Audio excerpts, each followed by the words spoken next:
Welcome to Geek Gab Game Night. I'm your host, Dorrinal. Hanging out with me tonight is the inimitable Daddy Warpig. Daddy Warpig, how are you doing tonight? Same old, same old. I am working diligently on the thing that I've been diligently working on for a very, very long time, but, you know. It's very topical. It is gaming related. We'll tell you more later. Can we complain about the thing that we were complaining about before the show? Because I think that'd be funny. Would you like to do that? The thing we were complaining about immediately before the show. Yes. It's all related, I promise. Tonight we're talking gaming tonight, specifically D&D, and tangentially related, we were just talking about Patrick Rothfuss, who's an avid D&D player. He's actually doing some charity D&D games out here in Seattle this week, tomorrow in fact. What were you just saying about his book series? The Kingkiller Chronicles is in development by Lionsgate Studios. Lin-Manuel Miranda, who's the guy who did the Hamilton Broadway play, of which, our audience may have heard one or two people mention. I've never heard any music from it. I've never seen it. But apparently a lot of people really, really just dig it. So, more power to him. I'm not saying anything bad about it, but he's going to be producing it and shepherding it. They're making a TV series, a prequel TV series, and then they're putting what they claim is the trilogy on the movies. And I really, really don't want to be, that guy, but I just want to point out that technically speaking, it's not actually a trilogy yet. Oh, shots fired. It may at one point become a trilogy. And I've read both the previous books. I hope it does become a trilogy so we can, finally read the whole story. But as of right now, it is not actually a trilogy. So I'm wondering if they're going to run into the same problem that HBO did with George R.R. Martin. It could happen. At this point, it looks like George Martin is happy with the way it is. I don't have to write the book. The show's doing just fine. Oh, by the way, the director that's currently in talks to direct the movie is Sam Raimi. Really? Yeah. That is I love Sam Raimi, and that is the last guy I would pick to do the Kingkiller Chronicles. He's got such an idiosyncratic style that I think, like, his most well-known movies either going to be The Evil Dead or, if you're young, Spider-Man. But the most Sam Raimi movie ever made is Darkman. He was made to do cheesy comic book films. Yeah, I don't know. I mean, maybe Del Toro. Peter Jackson would be the easiest, obvious choice, but I don't know that Peter Jackson has it in him anymore. But yeah, Sam Raimi. I'm not saying Sam Raimi is a bad director. I don't mean to put him down, but he's a great director. Legendary. Of course, it's again, we were talking about this before the show began, so we're kind of a little bit retreading the conversation, but it makes me wonder what the heck they're going to do for the second movie. Yeah, the second movie where it's 15 minutes of action and then 90 minutes of sex. I mean, what's the scriptwriter director going to do with that? I mean, just nothing happened. Nothing, literally. Like, tiny I don't know. bit of travel in between a whole lot of nothing.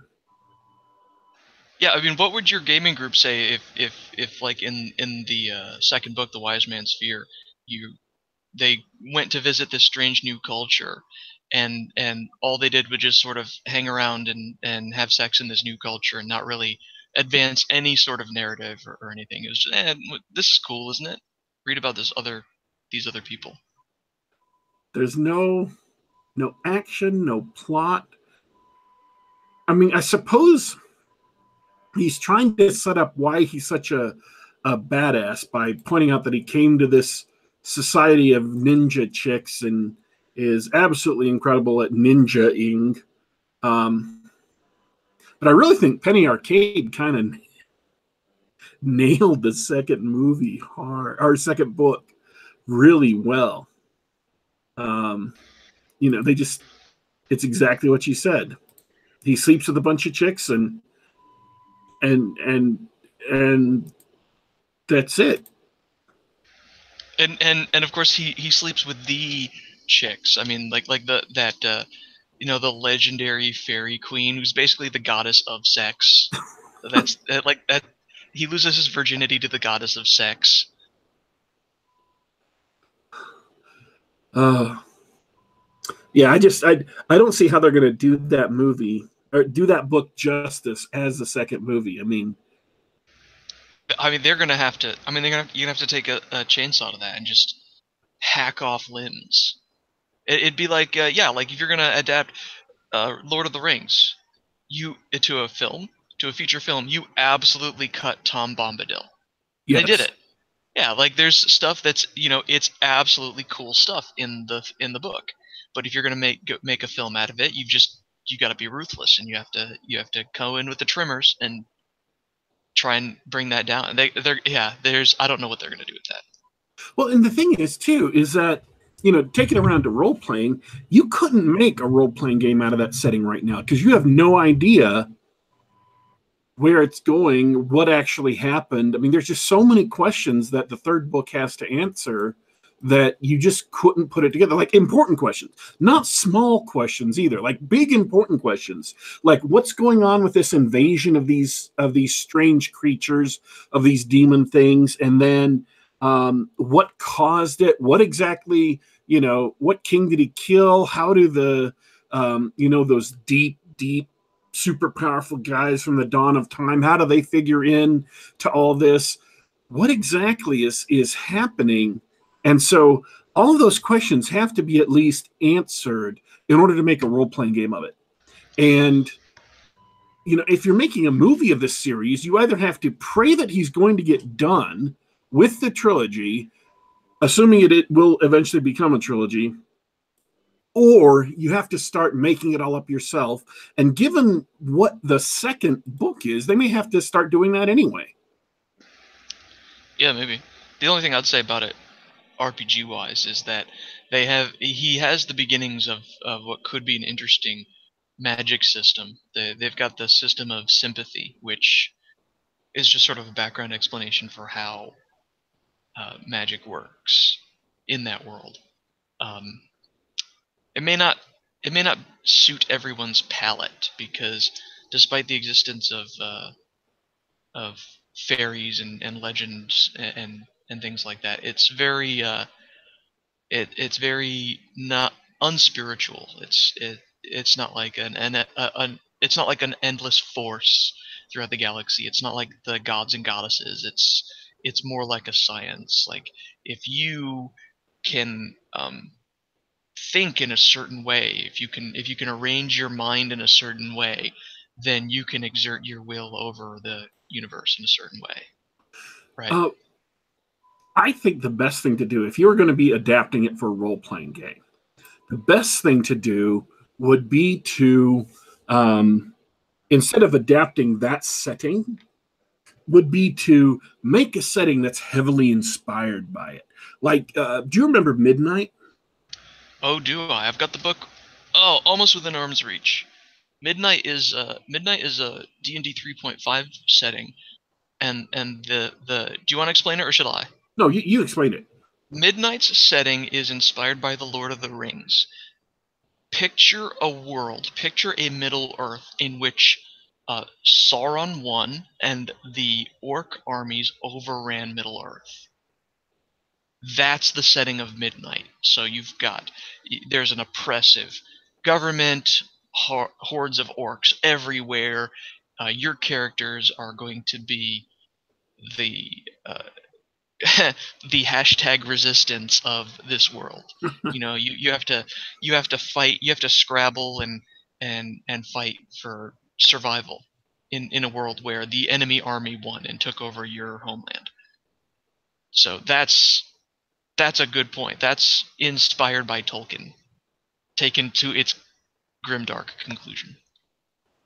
Yeah, so I mean that's what you'd have to do to make that into a role playing game is just take as much inspiration as you wanted to from the material and then go off and make it into an actual adventuring setting and not just like the long backstory of this guy. And again, I'm not saying the books are bad. I own the books. In fact, we went to PAX when it was still PAX Prime, and I got a copy of one of the books signed by Patrick Rothfuss. I stood in line for, watch his little presentation and then get the book signed. So I enjoyed the books, but they were definitely, the second one had,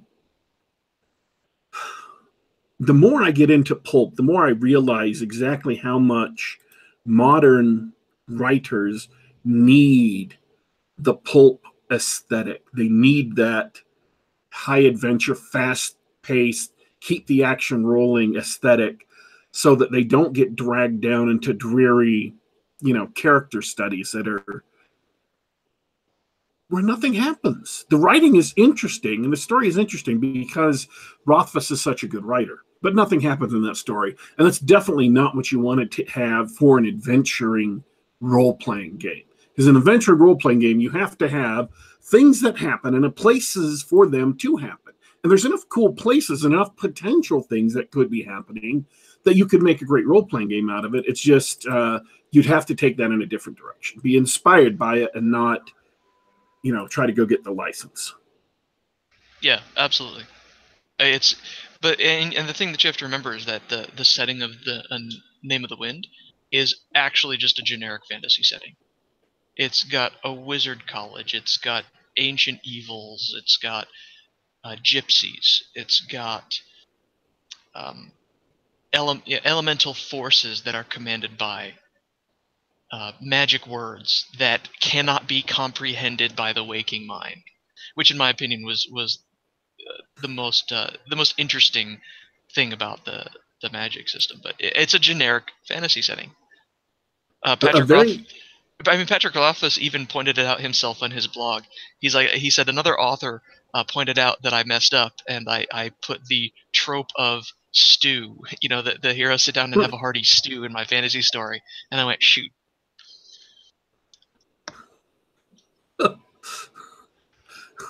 And it's true. Every fantasy story has to have, you go to the inn and have a hearty stew. But yeah, so let's see. If I were to transition from making a role-playing game, here we go. Here's how we transition. It's very difficult if you were adapting something like that, and whether you were sticking in your own lore or you're putting in lore, inspired by the series, the books, you're going to end up with, in order to duplicate the setting at all, with any kind of fidelity at all, you're going to end up with a lot of lore. Just the magic system itself had a lot of complexities to it, and how he was developing the arrow catching finger. And so we had a prominent figure in the role-playing game industry really getting upset by lore recently, and he said some really kind of stupid things. Are you talking about the D&D designer? Yeah, Mike Mearls. Mike Mearls. We have to talk about Mike Mearls. It's been a week or two, so it should have blown over by now, but we haven't talked about it much, and we have to talk about it. Honestly, I haven't been paying much attention to Mike Mearls because well, this is the guy, okay? Matter. I know it doesn't matter. I mean, but this is the guy who's his avatar on Twitter is the dragon ampersand from Dungeons and Dragons, but it's rainbow colored. And this is the guy who apparently a few weeks ago said something about, we're going to make sure that there's more LGBT inclusivity in our products. Like he's. I guess I'll start with the conclusion up front. If they've there's lots of new stuff in D&D, and a lot of new people are really interested in the hobby and everything. And if you like what's been going on in D&D, like if you like the direction it's gone, especially since 4th edition, maybe they're gonna come out with more of the same. But this guy, at least on his personal Twitter account, is just your typical virtue signaling sort of guy. He's trying to lord it over everybody who's played the hobby for 30 years or more, by saying, we're in control now, and all of us who have played and just enjoy playing are scratching our heads going, what are you talking about? Let me give here's the example. He tweeted this on the 21st, with no context, by the way. I don't know the context of this. I have my ideas, but this is without any context. This is just a tweet, not a reply. And I quote, "Funny how many of the same fans are in scare quotes, funny how many of the same fans who insist on gatekeeping via rules complexity and lore density also have a problem with women in tabletop gaming. Hey guys, you're all fired from D&D. Find another game." End quote. Honestly, it sounds like he's talking about. They do this a lot. They will make oblique references to people. SJWs do this a lot. They will make oblique references to people who they don't name directly because they don't want to be challenged on their lies. So it sounds like he's talking about a specific person, but because he generalized it, it makes it seem like he's talking about any one of a number of vague amorphous people, and I don't know who he's talking about. I have no idea who he's talking about because I don't know if I want to get into this exactly, but I haven't been following the brouhahas in role-playing games as closely as I've been following the conflicts in, say, comics or Magic the Gathering or whatever. You don't have time to keep abreast of all the BS that's going on because it's somebody writing for National Review Online said this, that the left has won the culture war and now they're running around shooting all the survivors on the other side. Well, that's kind of true in one way, in that they've managed to grab hold of a lot of our, prominent cultural institutions and touchstones. Disney owns Marvel. Disney owns Star Trek. Disney owns, of course, all the Disney properties. And they're lording it over the fans who've been fans for decades, mocking people, saying, we're in charge at Marvel Comics and we will run this exactly the way that we want to. So it doesn't surprise me that that's the attitude that Merles takes with regards to D&D. But what they miss, and I'm glad they're missing it, I'm glad that they're either too arrogant or too ignorant to see what's going on, is that outside of their horizon of awareness, they may have won the culture war for modern American culture, but there is a parallel or an alternative culture being constructed outside of their view. And it's small, it's nascent, but it's growing. The people who are building it are trying to draw in more creators and trying to practice and grow their audience and become better, become more canny, become better at using the tools like Kindle and Amazon and other things that the technology has now afforded us, and they're growing a culture outside of their point of view. So yeah, they're going around lording over how much they've taken over culture, but they are ruining culture. People are leaving it,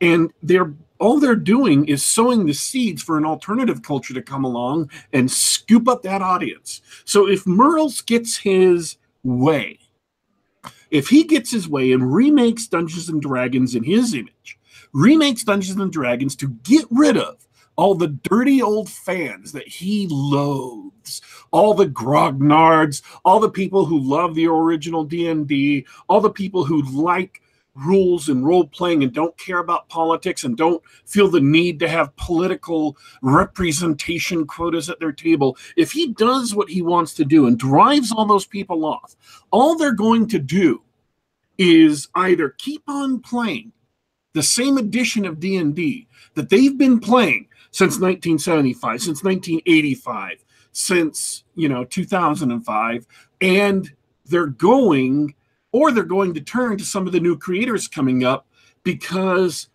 he doesn't have control over what other people do. He only has control of D&D, and then he only has the control that Hasbro gives him. And you make really good points, and I think that it's the problem's exacerbated in role-playing games. I've been hearing for a year now how social justice warriors or these entryist types are coming in and causing trouble in tabletop RPGs, and I never saw it because we're already fractured. We play the games that we like. People still play first edition Advanced Dungeons and Dragons. People like Shadowrun. There's actually a few people in the world who like Earth Dawn. That sort of thing. We play all sorts of games, all different games, and for a lot of people, they don't have to buy the newest product. I picked up 4th edition D&D. I wanted to see what it looked like. Played a couple of sessions, put it down. That's it. I think in their heads, they're treating it like a video game. The latest EA edition of their NFL game, right? This isn't EA Sports 2018. If they put out a D&D product, yeah, they're going to get a lot of sales. But if they put out a product that people aren't interested in, it's not like they don't have other options. It's not like they can't just go play the D&D game that they enjoy playing. And you'd think they know that because that's what they did with Pathfinder. Yeah, they really screwed the pooch with Pathfinder. They gave up that whole audience. And that goes back, actually, let's talk about 3.5 and Pathfinder, because Monty Cook was probably the main guy for D&D 3rd edition. And he went out and he remade D&D in his image. But what did he do? He tried to keep 2nd edition. He tried to keep it 2nd edition. He straightened out the rule set. He made everything clean and consistent. Yeah, I wonder if he's an engineer or was an engineer at some time in his life. He just came through and straightened everything out, right? And for that reason, D&D 3 is a really complex and crunchy, but it's a game that you can follow.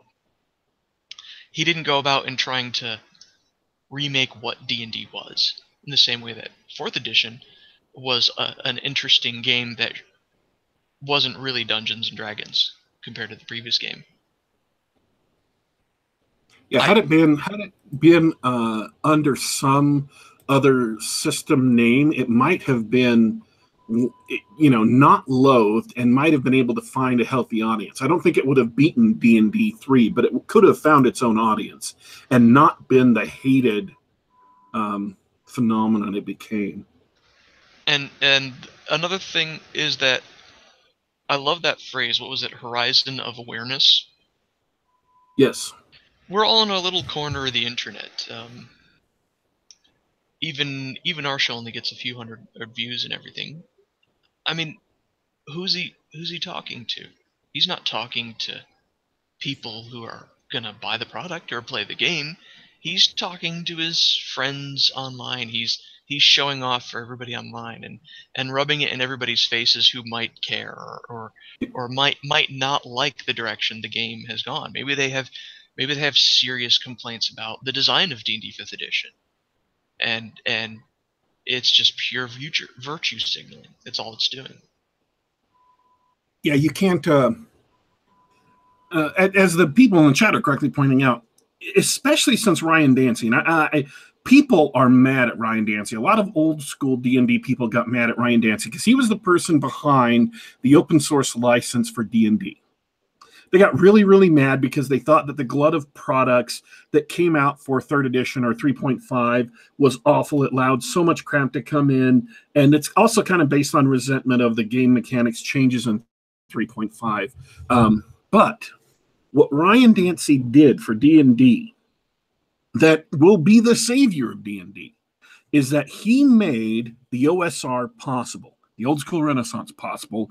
He made it so that no corporation, not Hasbro, not Microsoft, not Wizards of the Coast, nobody could own D&D anymore. Nobody could control D&D, because as soon as they start gripping, as soon as they start, grasping for control, everybody flees to whatever their favorite open source version is. And Ryan Dancey did that, and it was very forward looking. And whatever you say about 3.0 and however much you think it screwed up D&D, the fact that it was open source and it released the core of the game under an open source license is what saved D&D from 4.0. If you didn't have Pathfinder, D&D 4.0 would have been destroyed the same way it was, maybe even more, and you wouldn't have had people buying product in the industry anymore. They would have gone back to 3.5, they would have gone back to 2.0, they would have gone back to 1st edition, they would have gone back to old D&D, and then the industry would have happened to it. Role-playing would have happened to it, what has been happening to the comics industry with Marvel going downhill.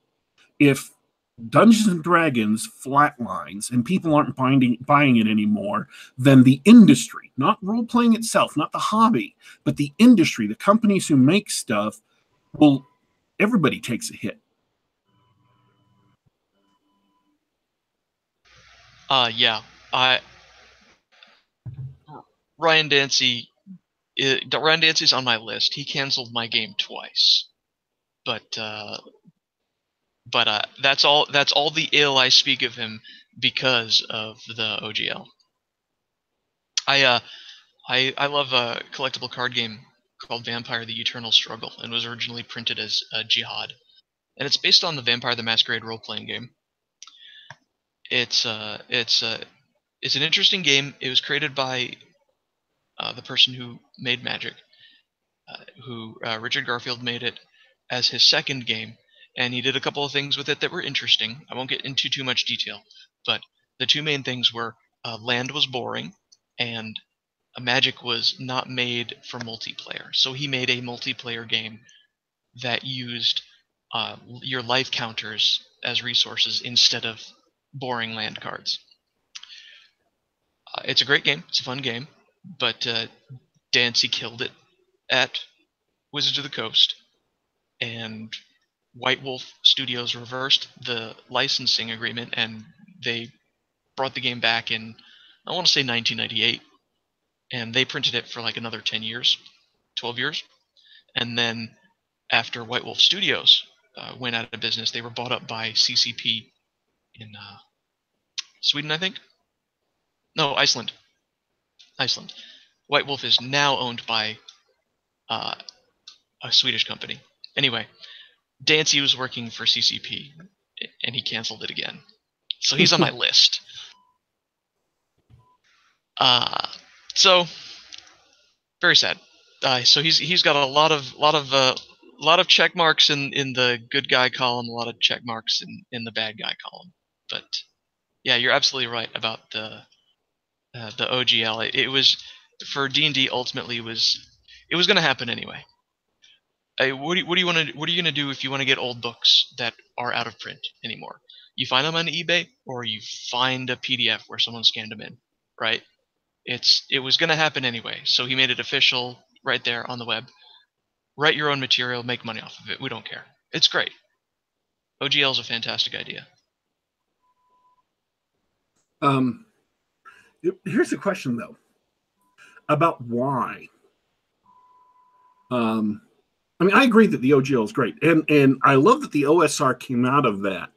And I think that a lot of the ideas, even if I don't like the specific mechanics of a class-based system, I think that a lot of the concepts and insights that were lost over the years are really, really great concepts that I don't understand why exactly they were lost.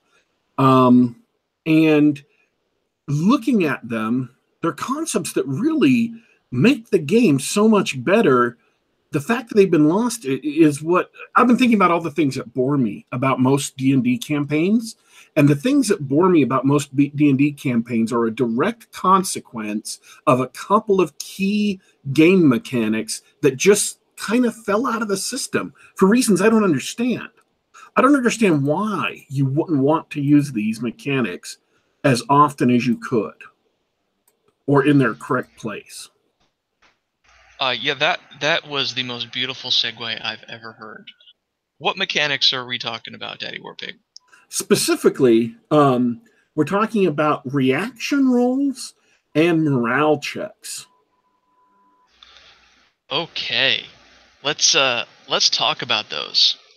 Shall we define them for the audience? Yes, please.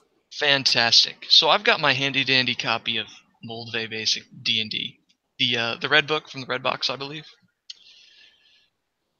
and it's all about monster encounters. Because as you're playing, did you want to say something? No, Uh, all right. I was As you, drinking some water. That's all. oh, as you're exploring the dungeon or non-dungeon, if you're playing not Dungeons and Dragons, you're going to encounter monsters, NPCs or otherwise. And at the beginning of the encounter, when the dungeon master determines that you are encountering another, a group of monsters, one of the first things that the DM is going to do is determine how the monsters react to you. Because this isn't a video game. D&D is real life. Did you know that, Daddy Warpig? D&D is real life. So the idea is that figure out if anybody's surprised and figure out what their reaction is, because it's possible that you may encounter a group of monsters who are not immediately hostile. It may be that they're open to talking or being bribed, or maybe they want to make friends. Why would Yeah, they want to make friends? Yeah, okay, we'll talk about that in a second, why they might want to make friends. But the basic mechanic is, if it's not obvious how they would react, you just use a table, roll a couple of dice, check the total, check it against a reaction table.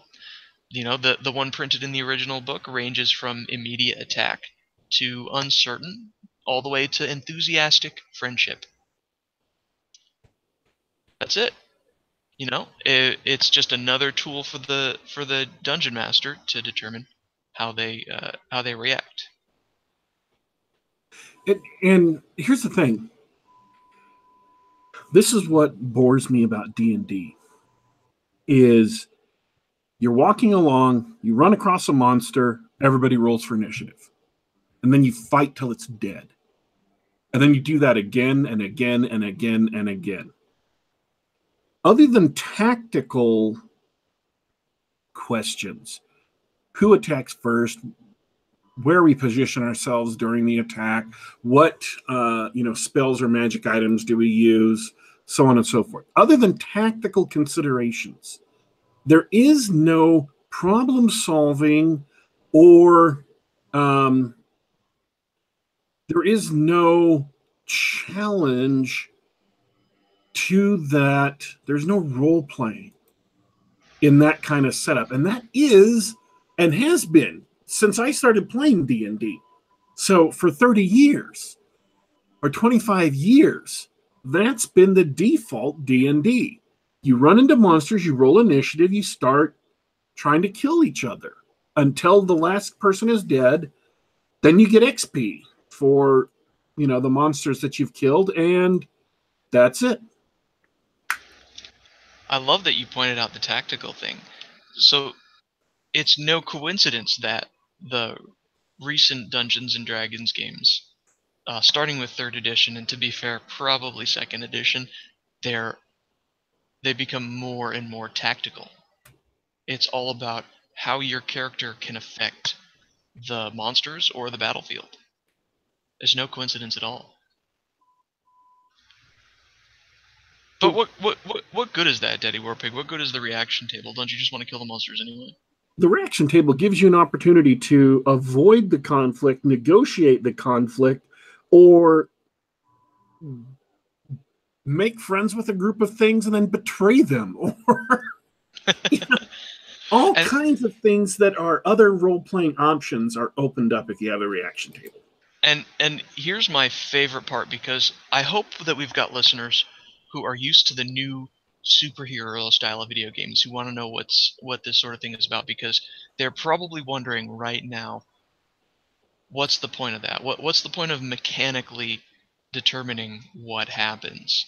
It's because the reaction, something like a reaction table, or in this case, the reaction table gives you somewhere to start. Because if the party encounters a group of monsters, and the DM decides to use a reaction table, and they roll enthusiastic friendship, then it is up to the DM, or in some cases the players, to figure out why. It's like the wandering monster table. We should talk about that too. I don't think that was on the menu, but we should talk about that too. Well, I mean, It's here's an example. You roll a reaction roll, and it's complete disinterest.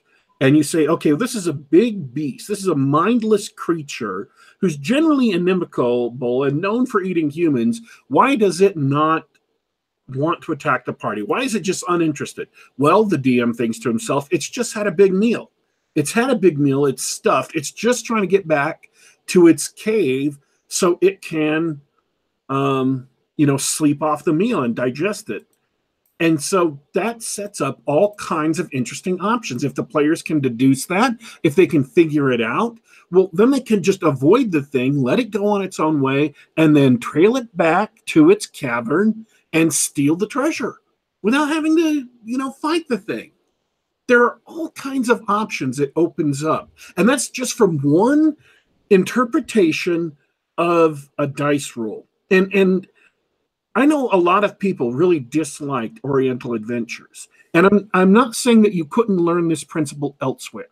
But the thing I love about Oriental Adventures, the old first edition AD&D book, is that they had the game master roll significant yearly events or monthly events or weekly events in the kingdom. And then they gave you advice on how to take the results of that random roll and how to create a intelligible story from it, or a sequence of events that makes sense that the players can interfere in. Like, you have a bad harvest. That's the one roll. Harsh winter, bad harvest. And then the next roll is city gets attacked by something. And then the next roll is, a lot of people start getting sick. And so as a game master, you have to look at those three rolls and say, okay, what happened to make this intelligible? What is the sequence of events that I can see? Okay, well, there was a bad harvest, and a lot of the outlying poorer farmers banded together to try and get the food because they felt like the nobles were hoarding the food. And so they attack a noble city and get involved in fighting. And because there's a bunch of fighting, the water from the water downstream of this city gets fouled with dead bodies and all kinds of stuff. And that starts a disease problem that begins to spread through the kingdom. So now okay, so for the next year, you have winter come, you have people starving, you have bandits starting to raid, and you have this massive battle at the city, and then you have a plague that spreads out from it. And the progression makes sense, and it gives all kinds of options for players. And I just made those up. I just made up those events and then made up a story just right here on the air. So you as a game master, you can do that. And that's what Oriental Adventures taught me. That's one of the things I learned from Oriental Adventures. And when it comes to reaction checks, when it comes to morale checks, and when it comes to wandering monster checks, that's the opportunity it gives you as a game master to create the reason why this random dice roll happened, to explain it in game, and then to use that explanation to build the adventure around. absolutely. The same thing happens the first time you use the Wandering Monster table too. You all of a sudden something happens, then you go, oh, I need to extrapolate from this why this would happen, what would happen, and as long as it makes some sort of sense, you've created a story, you've created a game world right there. You don't have to. It's not about writing a cool narrative ahead of time. Yeah. So that's why I love the reaction check, and I wish D&D had it, is because it makes encounters much more interesting than just, oh, it's another fight to the death. I mean, I've seen people making jokes about this for years that never seem that they seem to be bored by it, but none of them had an idea how to change it. It's like, okay, well, I mean, this is literally a joke that some friends of mine who I played D&D with in the early 90s said. You know, in D&D, you line up in a big line and the monsters line up in a big line, and then you keep on hitting at each other until one falls, and then you go on to the next one. And I'm like, yeah, it's that boring. So, and I hadn't gotten to this point then, but the obvious next step is, okay, what can you do about it? What do you do about it? Is there something you can do about it? And I'm not saying it's the only thing you can do, but reaction checks are definitely one thing you can do because they give the players all kinds of options. The players know. If you're a smart DM, the players know that every single thing they encounter might not immediately jump to attack them and fight to the death. And so they automatically alter their behavior. Plus, it makes charisma valuable. Absolutely. I've been playing a game in D&D 5th edition and trying to play it as an old school game. And without the built-in reaction check, I noticed two things. That there's a reason why charisma became a dump stat in 2nd edition and later, and they had to come up with a use for it by making it a valuable prime requisite for certain classes, because it no longer serves a game purpose. And the other thing was that I, as the DM, was doing a reaction table in my head. I was every time an encounter would happen, I was thinking, what are the reasonable reactions? Like, what's the reasonable range of reactions for this situation? And when it wasn't specified in whatever map or module I was stealing at that time, I'd be making it up. And guess what? If you've got a table that handles that procedurally, while also giving you the freedom to be creative on the implementation, the hows, you just saved yourself brain cycles at the table that are better used coming up with fun, creative explanations, responding to questions at the table, or maybe just rolling dice behind your screen to make everybody nervous. Yeah, there is no core function of charisma without a reaction table. And you don't just use it with monsters. You also use it with shopkeepers, right? How does a shopkeeper react to you? Is he friendly? Is he unfriendly? Does he tell you to get the hell out of his shop? Whatever. You use it when you're meeting with the king of the land or the lord of the castle. You're wandering through the night. You know there's a keep nearby that they might put you up. So you get to that keep, and then the DM makes a reaction roll. He makes a reaction roll for the soldiers at the door, the guardsmen. Are they going to listen to you, or are they going to turn you out? Are they going to bring you in? And he makes a reaction roll for the castellan of the keep, whether or not he's going to present you to his master. He makes a reaction roll for the master, unless there's some other reason why he,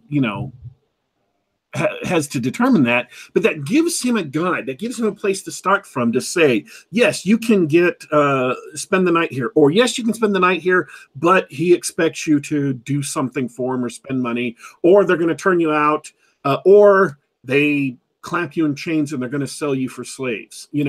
It gives you that opportunity, which immediately presents options for players. It immediately presents you with opportunities for role-playing, opportunities for acting in the world, and it makes every encounter different because you have no idea. If you encounter 3 different bands of orcs, you have no idea what this specific band of orcs is going to do. It makes it interesting because now you have to judge the situation. You have to think about the situation, and there's a danger there. If you attack, you're going to turn guys who might have been friendly to you against you. But then again, if you don't attack, maybe they ambush you. Yep. Side note about charisma: Bradford Walker reminds us in the chat, charisma is also used for hirelings and henchmen. Yes. Not really, only tangential to the topic, but that's another thing that was cut out of later divisions, and that's a decision that I don't think that should be a controversial decision. As cool as that is to hire people to help out with things, it's a little more fun when it's more about your personal character, but that's just a different flavor of D&D. What do you think about that? You've never been a hireling kind of guy. I'm playing a D&D campaign where I actually hired somebody to be a schlepper and a torchbearer. He hauls stuff around because it's too heavy for my character to haul the stuff I need, and he also carries a torch, so I don't have to in battle. And I gave him armor. I bought him armor. I keep him out of the way, keep him safe. But that's what he's there to do, is to carry the heavy stuff and to bring the torch. And it's very, very useful. Wow. So that you've implied another rule that nobody plays with: encumbrance. Yes, we track encumbrance in the game. And it is kind of annoying. It really is. It's kind of bookkeeping. But at the same time, it has a lot of effects on the game that are pretty necessary.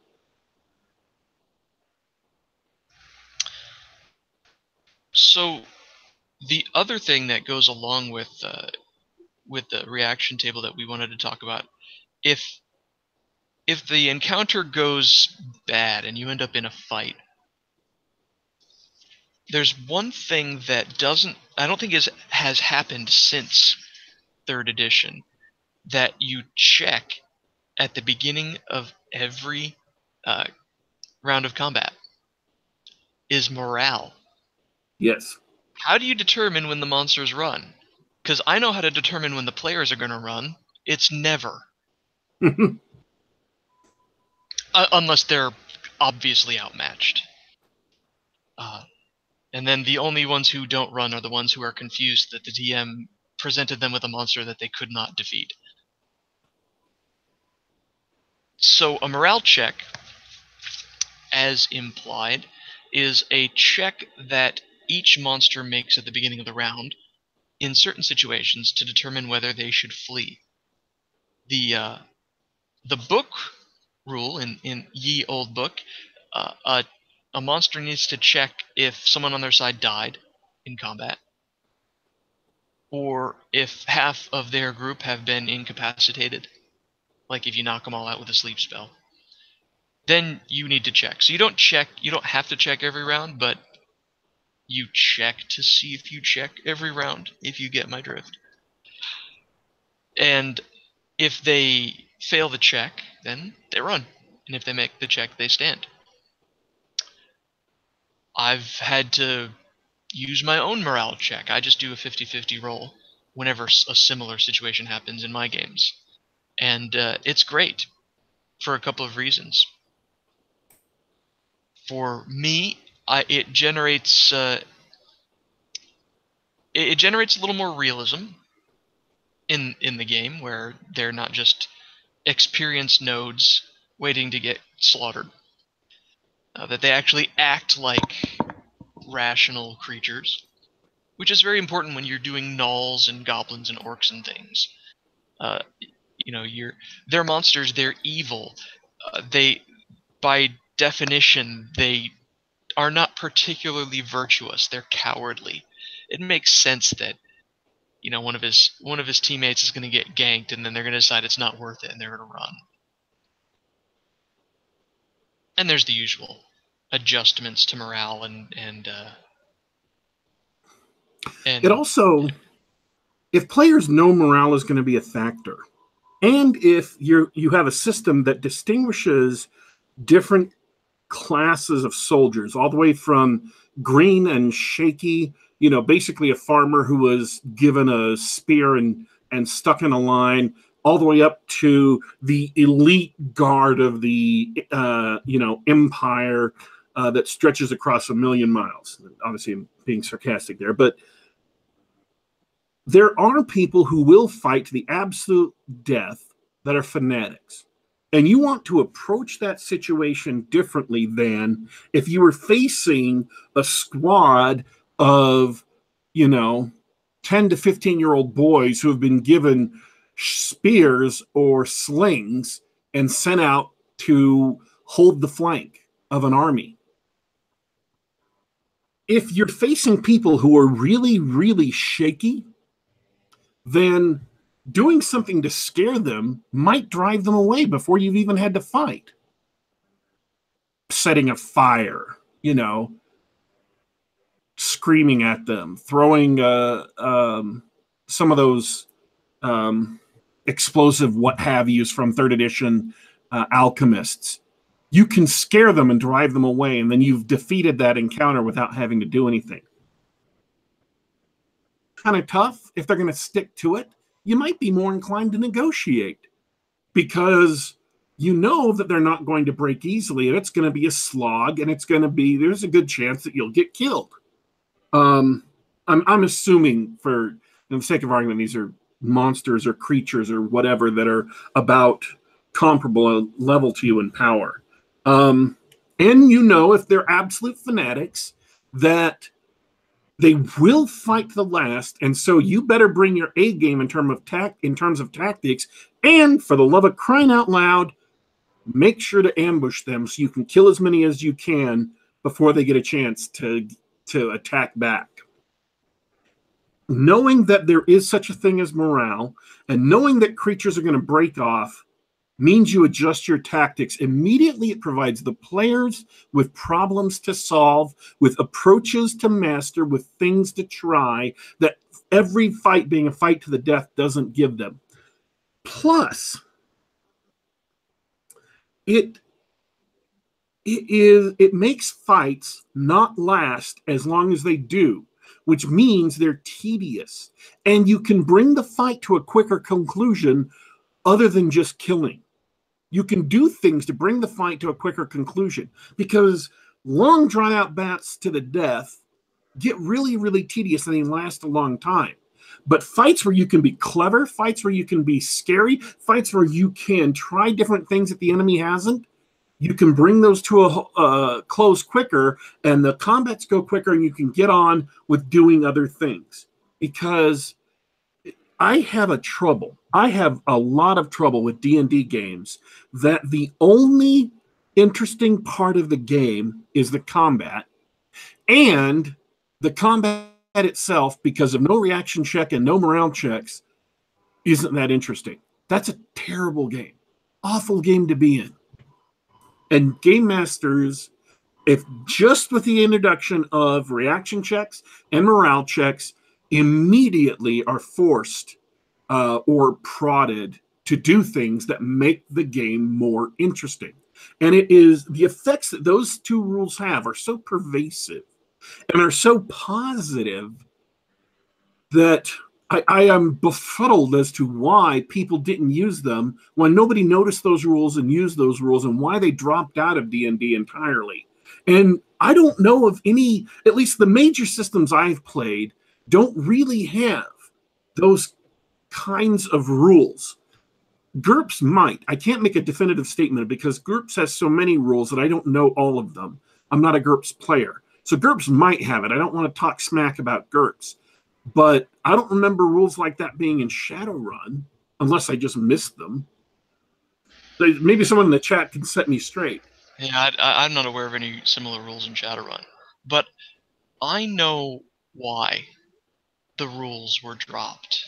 And I'll get to that in a second, but I really want to talk about morale a little bit more, because I hope we've got some new people listening in who are wondering about morale and the implications of monsters running away when things go bad. I've got a player in my regular group who says, "Oh, it's too bad that monsters run away all the time. It's kind of frustrating that we can't always catch them and run them down and everything like that." But What's happened over the course of the past couple of months of playing is that there is a monster rogue who has gotten away from them several times, and he now patrols a dangerous part of the dungeon. And every time he shows up, either if they're near his lair or if he's on a wandering monster quest, he joins the battle. And he always joins the battle from the shadows, and he always comes in and he sneak attacks the shit out of the ranger or the mage. And he gets away. and, and I through morale rules and having monsters act vaguely rationally, we've generated a villain. They hate this guy. They want to go after him. They want him dead. They don't know where he lives, and they haven't been able to catch him. He's always been just out of range or just out of sight, so that they can't lock him down with a spell or something. They're probably going to get him in the next session or two if they go after him. But it's a great unintended emergent consequence of morale checks, of having your monsters run. They're not all experience point nodes waiting to get bopped by the players. Which leads me, I'm gonna wrap up with my conclusion here in a second. Leads me to the ultimate rule that was changed. That's the reason for all of this, Daddy Warpig. Can you guess what it is? No, I've been reading the chat, so I know what you're going to mention, but go for it. All right. There is one rule in the original D&D that makes all of these other rules make sense, because without it, you can drop them all. And that is, characters are awarded an experience point for each gold piece collected. I mean, we could really talk a large part of a show about why that rule works. It is a wonderful rule. In fact, Daddy Warpig, we are not time boxed on this, so this is it. This is what we've been leading up to. Let's talk about gold pieces to XP. Monsters are not the source of XP. Monsters are the source of treasure, and treasure is the source of XP. And it's very valuable not only for XP, but in old school style games, you also have to pay money to level up. In a new type of D&D game, your goal is personal power. I want to level up because, I don't know, I want to be the most powerful sorcerer in the land. Or your typical fantasy narrative game, there's a great evil in the land and we're going to fight against it. We're going to fight against the evil, and when we get high enough level, we're going to take down the big bad. Perfectly reasonable motivation. Fun games.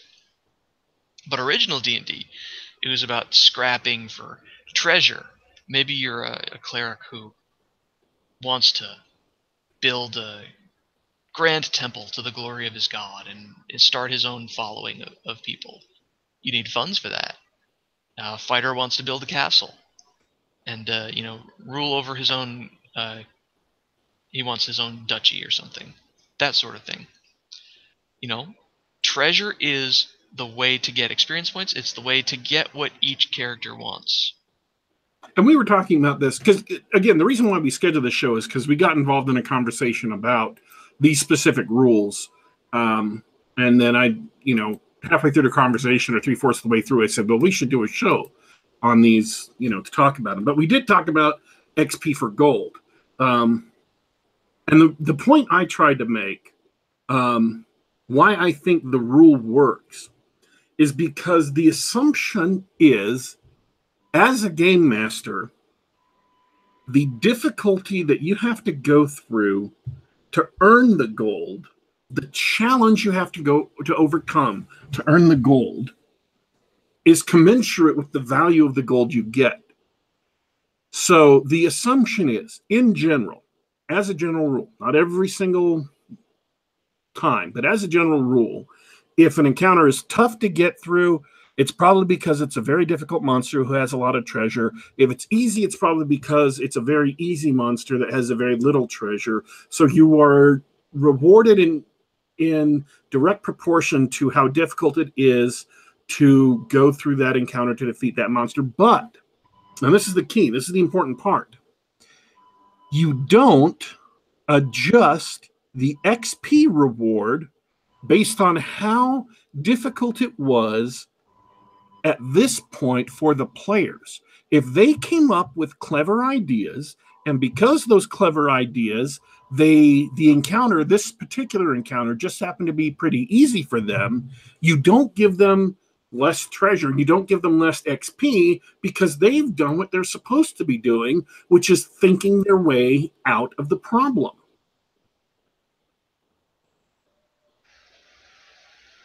That's perfect.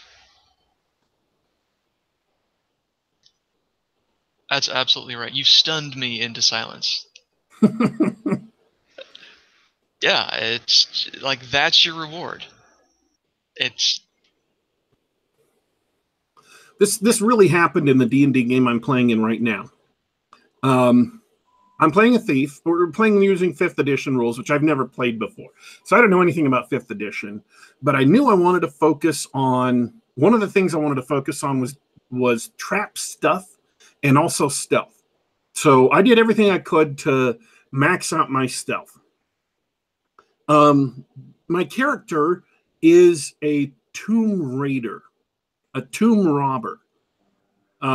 They go in, they get rare archaeological treasures, and they sell them, and that's how they make their living. So they sneak, they defeat traps, they figure out what's going on, take what they need, and go.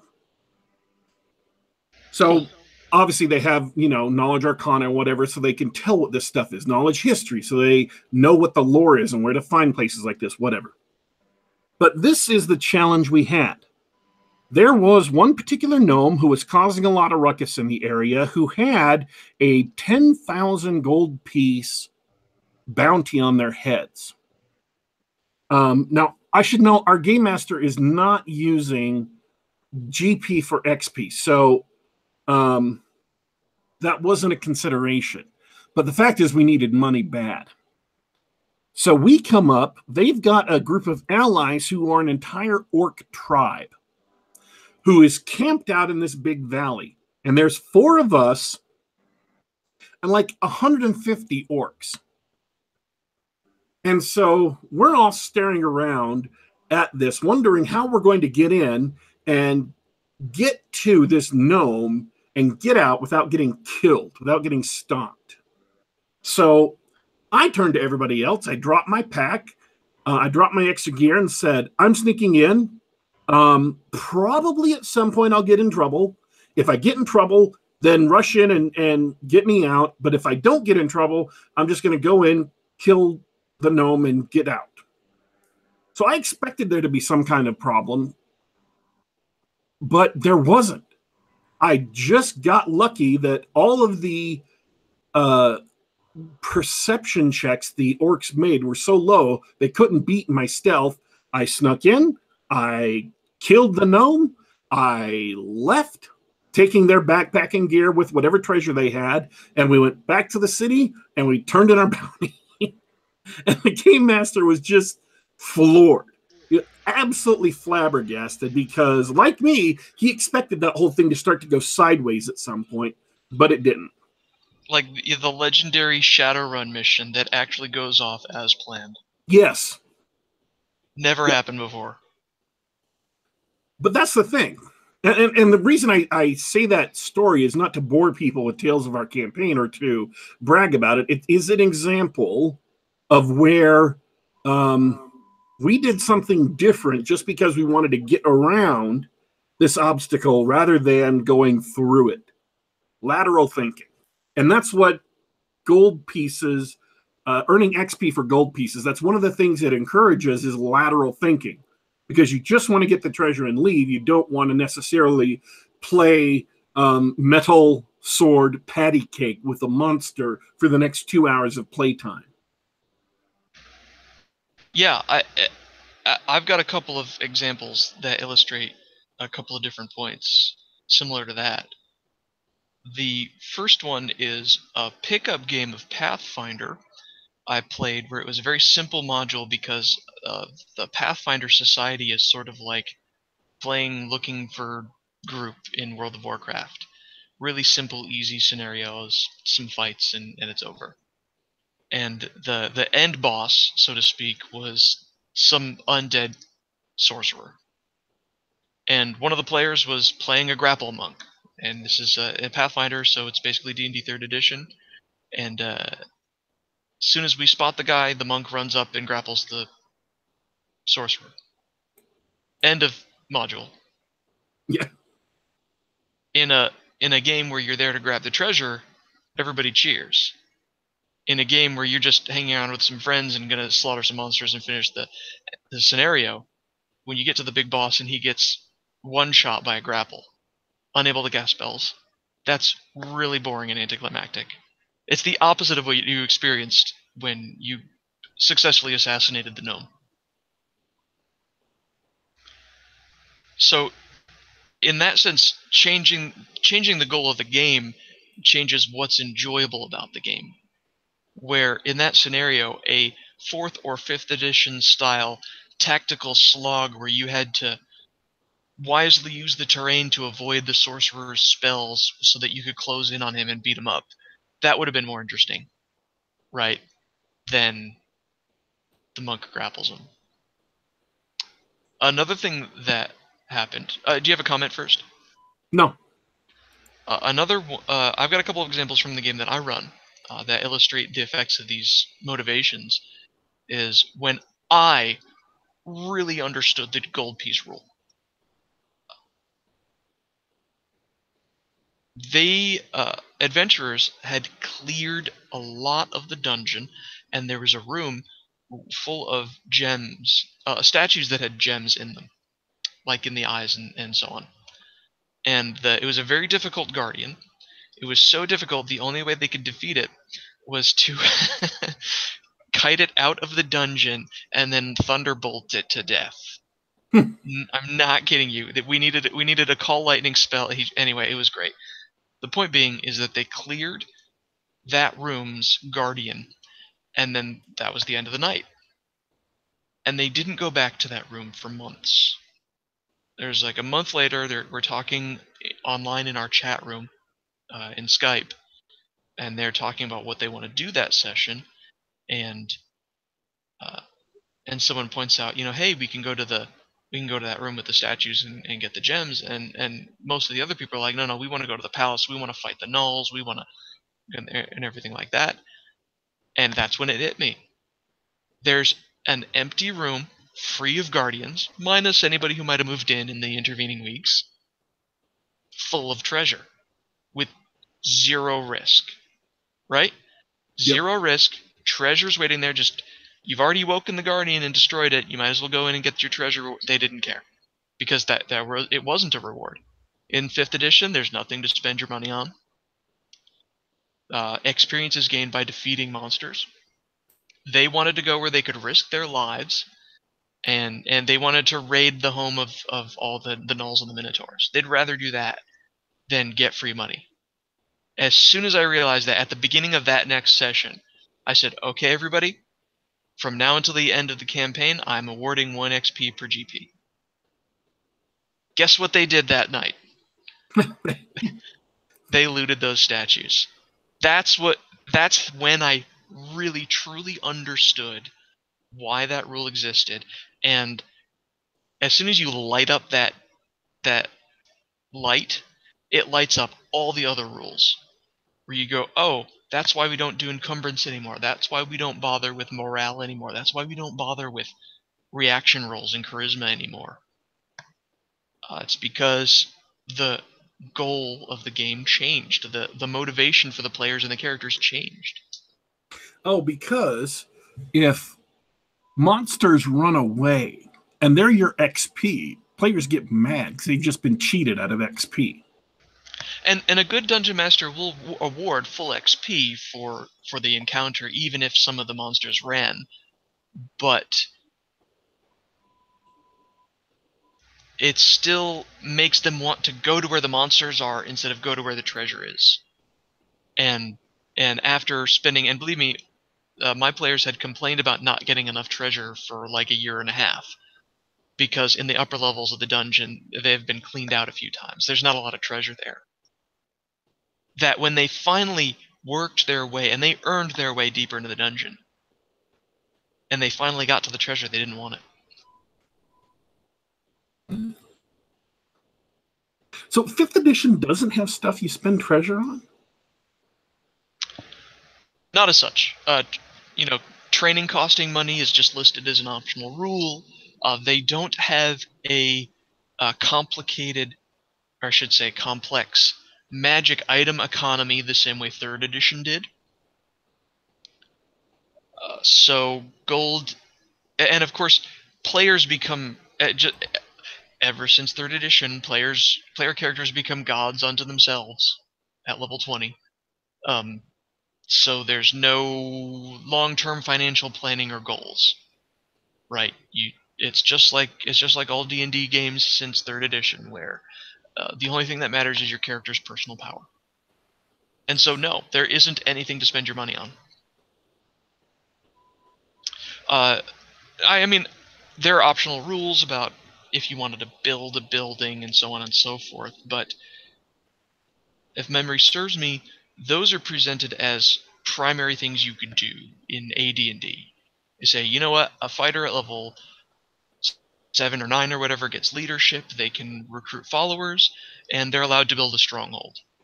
And you go, oh, that's what a fighter does. He proves himself in battle and earns a bunch of money, and then he becomes a leader of men. He'll build his own castle, or oh, I'm sorry, Mike Merles, she'll build her own castle and become a leader of men and women. And that sort of thing was taken away in later games. And I've said this a bunch of times on the show. I think it's the influence of video games. I think it's the circular influence now, where video games influence the role-playing games that originally influenced the video games. And what's the best thing about playing RPGs? It's powering up your characters and becoming little demigods, smashing the bosses.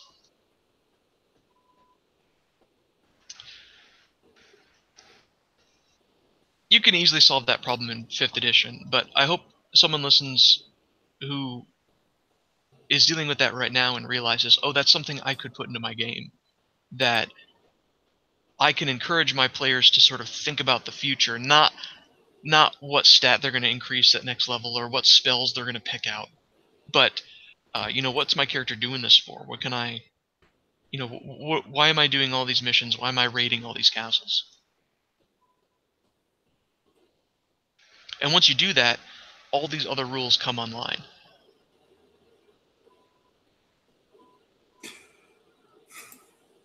That's my conclusion.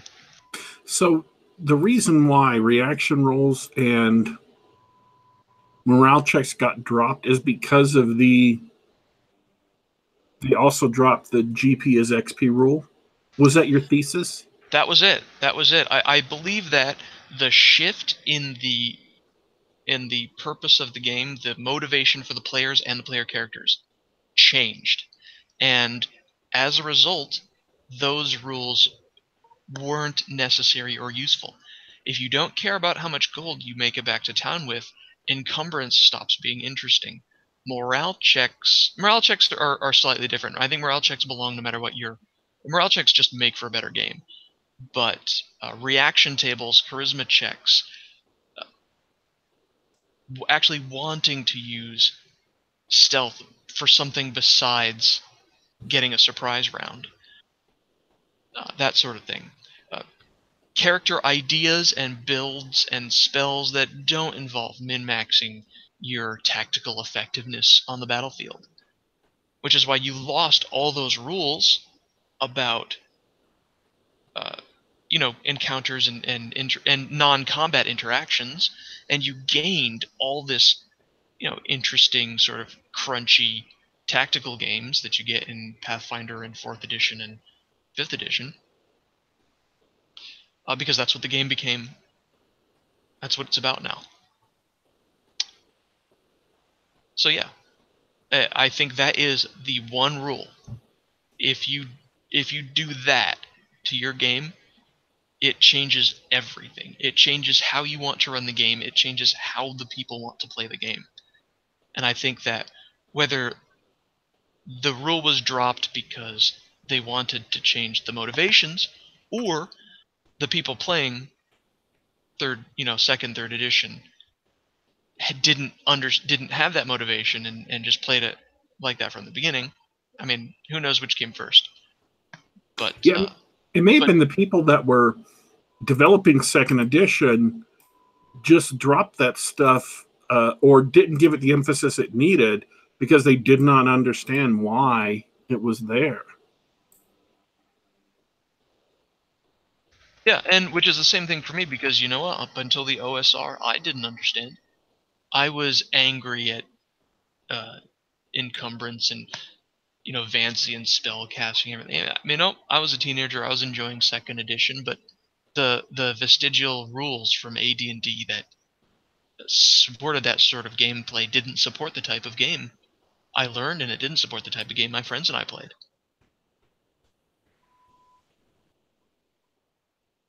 But interesting stuff. Interesting stuff. Maybe boring. I hope we didn't bore everybody, but the chat is active. I would definitely recommend people, if you're playing D&D, no matter what edition you're playing in, definitely use reaction checks, definitely use morale checks, and strongly consider, I would say definitely use GP for XP, but that might have you might have to do some fiddling with some of the core assumptions of the game to get that, to implement that, because I'm not saying don't do it. I'm saying that different editions of the game built on different assumptions may make that a little bit trickier to implement. Whereas the first two can be pretty much dropped in as is. I agree. And I remember when we were talking earlier, there's a good reason to use reaction tables, even though you might be playing a standard superhero style game. It's because it's a good tool for the dungeon master. It saves you time, it saves you brain cycles. You see the result and you go with it. And you get to spend your creative cycles on coming up with an interesting reason, an in-game reason, to flesh out your world, to make it seem real. And that's what the morale check does. It fleshes out your world. It makes it seem real. And honestly, I firmly, although it's possibly optional, I believe the gold piece for XP rule, replace monster XP with gold piece for XP, it will make your game world seem more fleshed out and more real. All characters, player characters and monsters, they will all act more rationally. They're not going to fight to the death. They're not going to risk combat when they can get at their cash another way through negotiation or stealth or anything like that. It will make your games more fun and more interesting. I guarantee it. I want to say one more thing. And I know that was your closing spiel. So, one of the things I said in our original discussion was that coming up with explanations for the reaction tables can make things more interesting. Here's another way it makes it more interesting. You have a bad guy who has a reason to be inimical to the party, but who you roll a good reaction roll, and it's that he's really, really friendly. And then you have to come up with a reason why that just makes that character, that just makes that villain so much more interesting. If one of the members of the party looks like his brother or looks like his son or something, he just reminds him of who he was as a kid. If you have ever seen or read Treasure Island, the reason why Long John Silver, who is the villain, he's a bad guy. The reason why he's somewhat empathetic is because he really, really likes Jim Hawkins. He really, really likes this young kid and takes actions against his fellow pirates to protect the kid. So if you can imagine a game where the combat would have gone / all the bad guys are dead, or a game where the party meets the bad guys, they negotiate a bit, get away, when they later come back to combat, the one of the villains, the leader of this group, is set upon by his comrades because he actually starts helping out the party. Now, come on. That is just a more interesting game than slash, slash, slash, kill, kill, kill. Just innately a more interesting game because different things happen. You don't have the same thing happen every single encounter. I love that example. It connected some synapses in my brain. Now this is half baked, but bear with me here. Narrative control games are fairly popular in our niche hobby, and they're a response to a need for something like that, where when you play the game, there's a mechanic that says a player can stop play and say, "Hey, wouldn't it be cool if?" And then, would it be cool if we had one of the villains try and help us out? Like he liked what we were doing, and he was set upon them. I believe that it's possible. Hear me out. Is it possible that those sorts of games are a reaction to the wargaming style, the video game style of games, to recapture emergent moments that emerged from the raw mechanics of earlier games of D&D? When you and I'll rephrase that in a different way. When you play an old school style of game, which is the sort of game that I run, where I try as best as possible just to be a referee and let the player's decisions drive the action. I do not have any overarching narrative or anything like that. The story emerges from the actions of the players.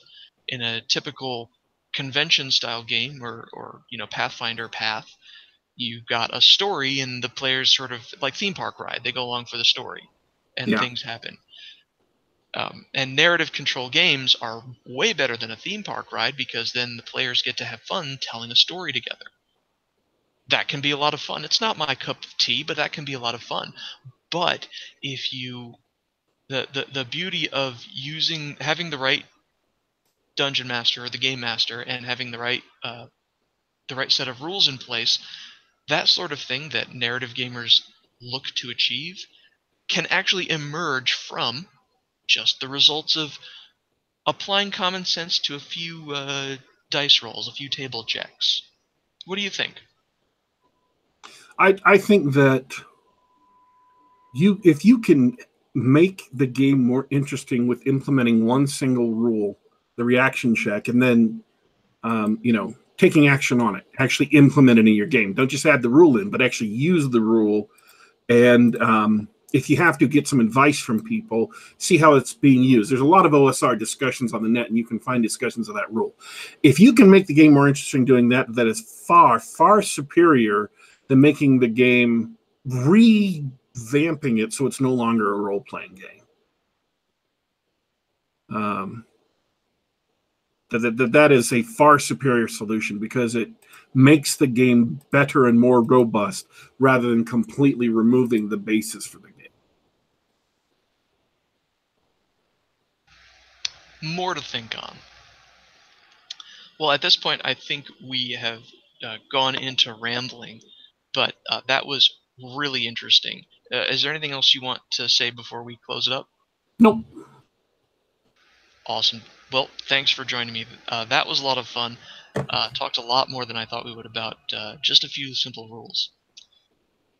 Thanks to everybody who's listening live. Thanks to everybody who's hanging out in the chat room.